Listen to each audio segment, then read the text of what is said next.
कल का वीडियो था आपका क्लास 9th मैथ सब्जेक्ट जो आपका नंबर सिस्टम मैंने कुछ समझाया था आपको। नंबर सिस्टम में यानी कि संख्या पद्धति में संख्याएं कुछ आपको बताई थी कि संख्याएं कितने प्रकार की होती हैं, कौन कौन संख्या होती है, इन सारे के बारे में मैंने कल की वीडियो में समझाया था। आज हम यहाँ से टॉपिक यानी कि फर्स्ट ए कंप्लीट करेंगे प्रश्नावली को। उससे पहले मैं फिर से आपको एक बार रिवाइज कर दूँ कि संख्या क्या होती है। जैसे कि आप फर्स्ट बताए थे कि प्राकृतिक संख्या क्या होती है। प्राकृतिक संख्या क्या होती है, तो गिनती करने वाली संख्याओं को हम प्राकृतिक संख्या कहते हैं। गिनती करने वाली संख्याओं को हम प्राकृतिक संख्या कहते हैं। क्लियर। जैसे कि 1 2 3 4 अनंत तक। इसी के बाद मैंने कहा था पूर्ण संख्या किसे कहते हैं, पूर्ण संख्या समझाई थी। पूर्ण संख्या किन्हें कहेंगे, पूर्ण संख्याएं यदि प्राकृतिक संख्याओं में जीरो को शामिल कर लिया जाए तो प्राप्त संख्याएं पूर्ण संख्याएं कहलाती हैं। जैसे कि 1 2 3 4 कहाँ तक अनंत तक, ये आपकी क्या है, प्राकृतिक संख्याएं हैं। इनमें मैंने क्या किया, जीरो को शामिल कर लिया तो आपकी प्राप्त संख्याएं पूर्ण संख्याएं कहलाएंगी। इसी के बाद कुछ मैंने आपको समझाया कि भाज्य संख्या, अभाज्य संख्या, परिमेय संख्या, अपरिमेय संख्या। इन्हीं के बाद ऐसे कि परिमेय संख्या किसे कहेंगे, तो ऐसी संख्या जिन्हें हम p/q के रूप में लिख सकते हैं परिमेय संख्या कहलाती है। क्या कहलाती है, परिमेय संख्या। क्लियर। और लेकिन इनका हर का मान जीरो नहीं होना चाहिए। हर मतलब q का मान जीरो नहीं होना चाहिए। अपरिमेय संख्या ऐसी संख्या जिन्हें हम p/q के रूप में नहीं लिख सकते हैं, अपरिमेय संख्या कहलाते हैं। क्लियर। इन्हीं की हेल्प से हम क्या करेंगे, आज 1A प्रश्नावली क्लियर करेंगे। देखते हैं 1A प्रश्नावली। 1A प्रश्नावली और तो हमने काफ़ी चीज़ें आपको बताई थी, वो आप पिछले वीडियो में देख सकते हैं। प्रश्नावली 1A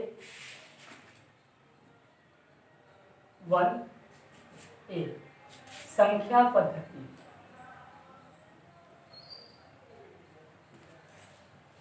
क्लियर। 1A का आपका फर्स्ट क्वेश्चन है आपका यहाँ से कह रहा है कि 20 और 40 के बीच में समस्त समधन पूर्णांक लिखिए। तो यहाँ से 20 और 40 के बीच में, 20 और 40 के बीच में समस्त समधन पूर्णांक बताइए। तो समधन पूर्णांक क्या होते हैं, जो संख्या आपकी 2 से डिवाइड होती है वो आपके समधन पूर्णांक होते हैं। जो आपकी संख्या यानी नंबर से 2 से डिवाइड नहीं हो रहा है वो आपका विषमधन पूर्णांक होता है। यहाँ समधन पूर्णांक 20 से 40 के बीच में कह रहा है तो आपका पहला हो जाएगा 22। क्लियर। दूसरा आपका हो जाएगा 24, तीसरा आपका हो जाएगा 26, ऐसे आप निकाल के 38। क्लियर। ये आपके 20 और 40 के बीच में ये समधन पूर्णांक हैं, समधन पूर्णांक हैं। इसी के साथ क्वेश्चन नंबर 2 की ओर चलते हैं। कह रहा है कि 1 से 10 तक अभाज्य धन पूर्णांक लिखिए। अभाज्य 1 और 10 के बीच, 1 और 10 के बीच सभी अभाज्य धन पूर्णांक लिखिए। क्लियर।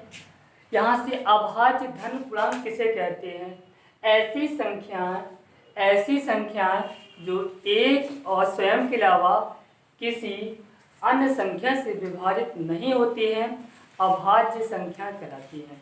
क्लियर। तो हमें 1 और 10 के बीच में अभाज्य संख्या निकाल ली है। तो आपका हो जाएगा 3, आपका हो जाएगा 5, आपका होगा 7। क्लियर। ये देख सकते हैं आप 1 और 3 के अलावा 3 किसी से डिवाइडेशन नहीं हो रहा है। 5 देख सकते हैं तो 1 और 5 के अलावा किसी से डिवाइडेशन नहीं हो रहा है। इसी प्रकार 7, 9 आप नहीं कह सकते, 9 क्या होगा आपका भाज्य होगा, क्यों, 3 से डिवाइड हो जाएगा।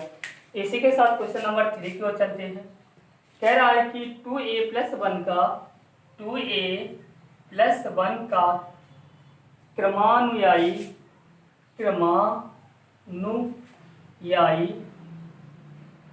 पूर्णांक बताइए, पूर्णांक बताइए। अब मैं आपको ऐसे कह दूं कि 5 के बाद क्रमानुयायी पूर्णांक क्या होता था, पाएंगे 6 है, 6 के बाद क्या होता है 7, इसके बाद क्या होता है 8। मतलब क्रमानुयायी पूर्णांक होते हैं, एक का डिफरेंस होता है। क्या होता है, एक का डिफरेंस है। जैसे कि मैं कुछ पूर्णांक आप लिखता हूँ 1 2 3 4 आगे चलते अनंत तक, तो आप देख सकते हैं पूरा क्रमानुयायी पूर्णांक में क्या होता है, एक का डिफरेंस पाया गया। क्या होता है आपका, एक का डिफरेंस। देखो एक का डिफरेंस होता है, एक जोड़ देते हैं तो उसका आने वाला क्रमानुयायी पूर्णांक मिल जाता है। अब इसी में 2a + 1 का क्रमानुयायी पूर्णांक क्या होगा, 2a + 1 में हम एक जोड़ देंगे तो आपका क्रमानुयायी पूर्णांक मिल जाएगा। तो क्या होगा, 2a + 1 में +1 ऐड कर देंगे, आपका हो जाएगा 2a + 2। क्लियर, आंसर आ गया। यहाँ से चलते हैं आपका फोर्थवा क्वेश्चन। फोर्थवा क्वेश्चन क्या करा, कह रहा है कि 2/3 का योगात्मक प्रतिलोम क्या होता है। अब योगात्मक प्रतिलोम की बात आती है तो हमने कुछ अष्टम में सीखे होंगे। योगात्मक पूर्णांक, योगात्मक प्रतिलोम, योगात्मक प्रतिलोम, योगात्मक प्रतिलोम का है या योज्य प्रतिलोम का है, एक ही बात होती है आपकी। योगात्मक मीन्स होता है योज्य, योज्य प्रतिलोम या योगात्मक प्रतिलोम क्या होती है, किसी भी पूर्णांक का हमें योगात्मक प्रतिलोम निकालना है, किसी भी संख्या का हमें योगात्मक प्रतिलोम निकालना है तो मात्र माइनस का मल्टीप्लाई कर दीजिए। क्या करना, ओनली अंश या हर में किसी एक जगह माइनस का मल्टीप्लाई कर देना है। तो यदि इसका योगात्मक प्रतिलोम क्या होगा, अंश या हर में ऊपर माइनस का मल्टीप्लाई कर दिया, आपका आंसर आ गया। या क्या हो सकता है, या फिर नीचे माइनस का मल्टीप्लाई कर देना है। अंश या हर में कहीं एक जगह माइनस का मल्टीप्लाई कर देना है, आपका उस संख्या का योगात्मक प्रतिलोम मिल जाता है।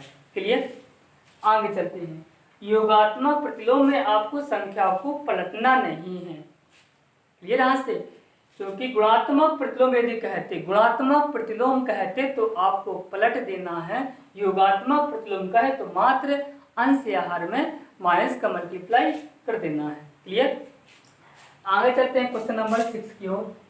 क्वेश्चन नंबर 6 कह रहा है कि p + q और p - q के योगात्मक प्रतिलोम की योगात्मक प्रतिलोम क्या होगा। फिर वही बात, क्या कहा था मैंने, ओनली माइनस का गुणा करा देना है, आपका क्या योगात्मक प्रतिलोम मिल जाएगा। तो ऐसे कि हम p/q, क्योंकि p/q का योगात्मक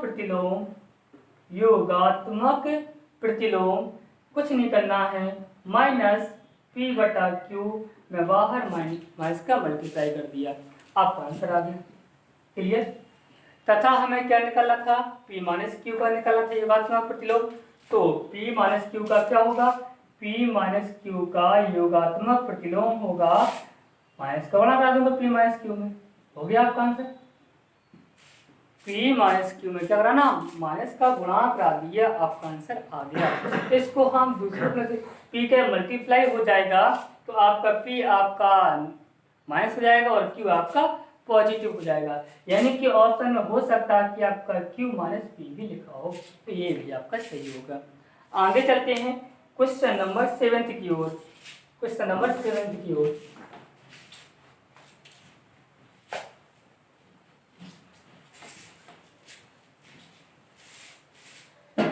क्वेश्चन नंबर 7 क्या है, यहाँ से कह रहा है कि x के किस मान के लिए, x के किस मान के लिए, x के किस मान के लिए 5 × 3 × 2 बराबर 5 × 3 × x कथन सत्य है।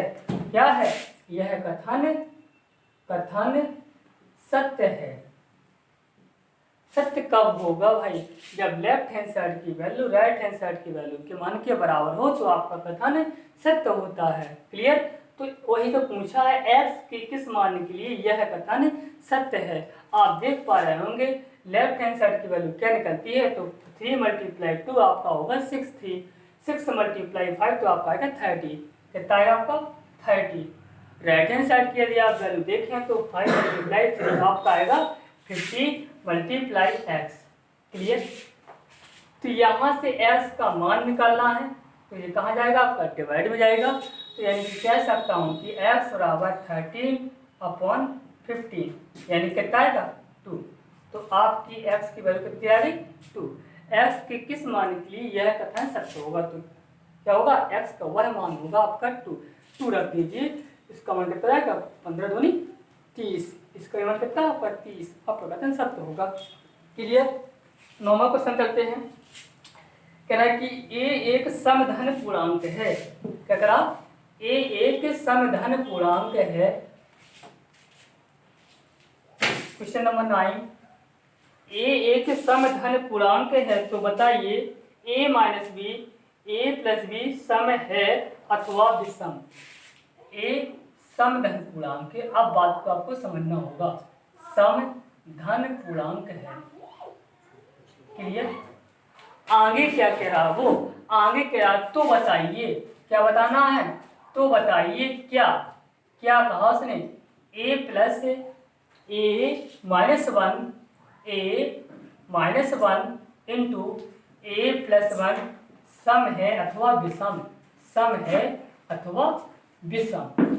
तो ये सम होगा कि अथवा विषम होगा, यहाँ से आप देख पा रहे होंगे एक तो आपका सम है तो a - 1 और a + 1 का मल्टीप्लाई आपका सम होगा कि विषम होगा। तो यहाँ से इसको करते हैं पहले सॉल्व। क्लियर। जैसे कि a ऋण b a धन b क्या होता है a² - b², इसका आगे आ जाएगा a² - b², एक कवर एक ही होगा। क्लियर। यहाँ से चलते हैं इसकी, हम इसको ऐसा लिख पा रहे हैं a² - 1। तो a आपका समधन पूर्णांक है, यदि किसी भी समधन पूर्णांक का वर्ग करो तो क्या होता है, वह समधन पूर्णांक ही होता है। जैसे कि 2 आपका सम है, वर्ग करूंगा तो क्या आएगा आपका सम ही तो आया। कहने का मतलब आपका होगा 16 है, समधन पूर्णांक है, वर्ग कर दूंगा तो क्या होगा आपका 36, समधन पूर्णांक ही आएगा। किसी समधन पूर्णांक का वर्ग करने पर समधन पूर्णांक ही आता है। यदि उस समधन पूर्णांक में से एक नेगेटिव कर दिया जाए, एक घटा दिया जाए तो वह क्या अवस्था है, विषमधन पूर्णांक अवस्था है। क्या अवस्था आपका विषमधन पूर्णांक अवस्था है। क्लियर। तो ये समधन पूर्णांक है, ए का वर्ग क्या उस समधन पूर्णांक होगा, उसमें से घटा दूंगा तो क्या बचेगा आपका विषमधन पूर्णांक होगा। इस सॉल्यूशन क्या आएगा इसका, इसका हल आएगा विषम। क्या आएगा इसका हल विषम। क्लियर। आगे चलते हैं क्वेश्चन नंबर 10 की ओर। तो संख्या रेखा पर 5 और 7 का योग लिखिए। तो बहुत सिंपल सी बात है, हम अष्टम में अच्छी तरह से सीख तैयार हुए हैं। संख्या रेखा पर कैसे दर्शाते हैं, 5 और 7 का योग।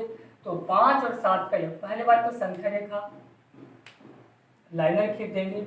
लाइनर खींचने के बाद यहाँ पर 0 1 2 3 सॉरी 1 2 3 4 5 6, आगे चलते हैं 7 8 9 10, आगे 11 12, आगे 13, आगे भी बढ़ जाएंगे।